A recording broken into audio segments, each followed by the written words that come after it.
Senhor Presidente, senhores deputados, permitam-me antes de mais cumprimentar todos os estudantes que hoje assistem a este debate, que é tão importante porque tem que ver com as questões fundamentais do funcionamento da nossa democracia.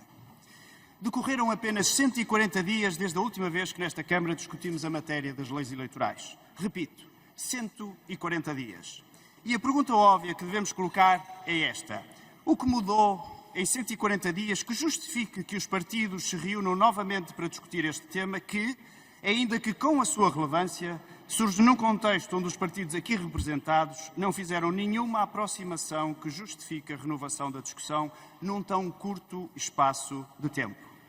E, para além do mais, uma discussão que não traz um aspecto que para nós foi e é absolutamente essencial. Refiro-me à criação de condições para o efetivo exercício do direito de voto dos imigrantes. Como é sabido, o PSD vem defendendo que é fundamental uniformizar as regras de votação dos portugueses residentes no estrangeiro, abrindo-lhes a possibilidade de votarem por correspondência também nas eleições europeias e nas eleições presidenciais. Recordo que foi no final de novembro passado que, com os votos contra do Partido Socialista, do Bloco de Esquerda e do Partido Comunista Português, foi reprovado no Parlamento a possibilidade de estendermos o voto por correspondência já nas próximas eleições europeias. E, na mesma altura, foi reprovada a proposta de um teste de voto eletrónico piloto à distância não vinculativo para os imigrantes.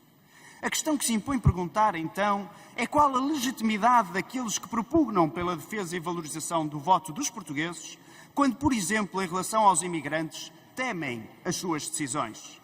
Para o PSD teria sido fácil arrastar neste debate novamente as suas propostas chumbadas no Parlamento em novembro passado, mas isso significaria entrar no jogo de lotaria de propostas em que participa a generalidade dos partidos que hoje têm iniciativas. A importância que damos ao voto dos eleitores impede-nos de alinhar nesta competição entre o LIVRE e a Iniciativa Liberal, a que se juntaram o Bloco de Esquerda e o PAN. A ver quem chega primeiro ao debate para dizer que foi esse partido o autor moral da discussão, o que solucionou o que outros não conseguiram. Recordo, por exemplo, que a discussão do círculo de compensação ocorrida em dezembro passado sucedeu no contexto em que já se sabia que íamos ter eleições legislativas. Foi o número que agora é repetido pelo LIVRE ao invés da Iniciativa Liberal. E o interesse primeiro de alguns dos partidos com propostas é usar o sistema de representação para terem um ganho de secretaria na atribuição de mandatos. Connosco não contam para essa encenação do debate. Para outros não existe, aliás, um verdadeiro interesse neste debate. Aliás, se dúvidas existissem sobre a encenação promovida por alguns partidos, vejam o que o Bloco de Esquerda fez aqui na sua intervenção. Começou com um tema diferente relacionado com aquele que hoje aqui tratamos.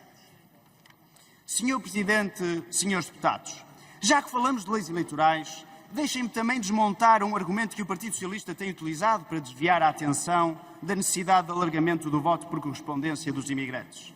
Sendo contra o envio obrigatório da cópia do BI ou do cartão de cidadão, pretendem a substituição desse documento por uma declaração de compromisso de honra. Senhores deputados, notem bem, aceitar esta proposta ou ideia do Partido Socialista significaria introduzir no sistema eleitoral uma brecha sem precedentes no que respeita à fiabilidade e verdade eleitoral. Quem assinaria essas declarações de compromisso de honra?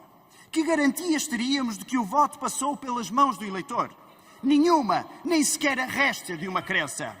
O Partido Socialista defende essa solução porque tem medo do voto dos imigrantes e recusa o alargamento do voto por correspondência às eleições europeias e presidenciais. Senhor Presidente, senhores deputados, o PSD no âmbito do seu... Eu sei que custa ouvir, mas terão que ouvir, custe o que custar. O PSD, no âmbito do seu último projeto de revisão constitucional, já tinha alertado para a necessidade de contemplarmos na nossa lei fundamental um preceito que salvaguardasse a representação democrática e equilibrada de todo o território. Como é sabido, os círculos eleitorais do litoral concentram um número assinalável de deputados e os territórios do interior vêm perdendo representação. Alguns dos projetos apresentados pelos diferentes partidos propõem-se resolver este grave problema de forma satisfatória? A resposta é não. Nenhum resolve verdadeiramente esse problema. E se virmos, algumas dessas propostas promovem até uma descaracterização da representação do interior, ao agregar indiscriminadamente territórios num círculo, sem atender às particularidades ou necessidades que caracterizam esses mesmos territórios e quem lá vota. Assim, o que fazem é lançar sortes e números sobre o que acham que deveria ser o círculo de compensação, havendo escolhas para todos os gostos. Em alguns casos, penalizando mesmo o interior e sacrificando a proximidade aos eleitores. É apresentado algum estudo de base, uma justificação para o número de deputados a eleger nesse suposto círculo de compensação? Não, nenhum. Então o que mudou de dezembro para agora? Verdadeiramente mudou pouco que justifique este debate tão cedo, sem a tentativa prévia dos partidos proponentes tentarem aproximar posições. Era ao mínimo, perante a discussão de um tema muito relevante, não estivéssemos nós a falar das leis eleitorais e da representação democrática. Um tema no âmago da democracia. E para quem diz que há votos perdidos, até isso é enganoso. O voto dos portugueses foi essencial para a AD governar porque teve mais votos.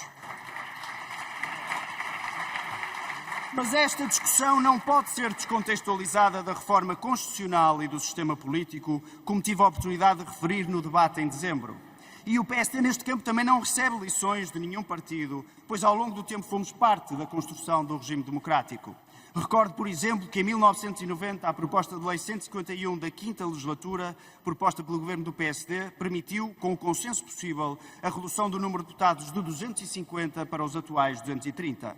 Em 92 propusemos, com os votos contra do Partido Socialista e também do Partido Comunista Português, a criação de uma comissão eventual para a apreciação da reforma do sistema eleitoral.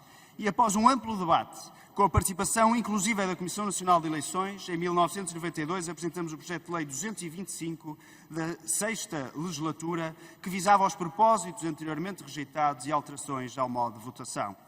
Mais uma vez, o Partido Socialista votou contra e, na especialidade, não foi encontrada a maioria qualificada necessária. Na revisão constitucional de 1997, foi introduzida a possibilidade de a lei contemplar os círculos uninominais e, em propostas como o projeto de lei 509 da 7ª legislatura, tentamos reforçar a representação das comunidades portuguesas para lá de outras ideias que vínhamos defendendo. Senhor Presidente, senhores deputados, o PSD tem um longo histórico reformista nesta matéria, o que nos permite apresentarmos neste debate com essa autoridade. Para terminar, concluo dizendo que o PSD não vai alinhar nesta farsa de debate sobre círculos de compensação, quando ainda em dezembro já tivemos esta discussão e nada de estrutural mudou. E quando as propostas apresentadas não se encontravam devidamente fundamentadas para justificar as opções assumidas. É preciso não esquecer que em dezembro alguns desses partidos propunham mais círculos de compensação e agora já propõem menos. Mudam de opinião como quem muda de camisa. Finalmente, viabilizaremos a criação do Grupo de Consolidação Eleitoral com a esperança de que desta vez ele possa mesmo concluir os seus trabalhos. Não se torne o Partido Socialista na força de bloqueio a que temos vindo a assistir nos últimos tempos. Disse.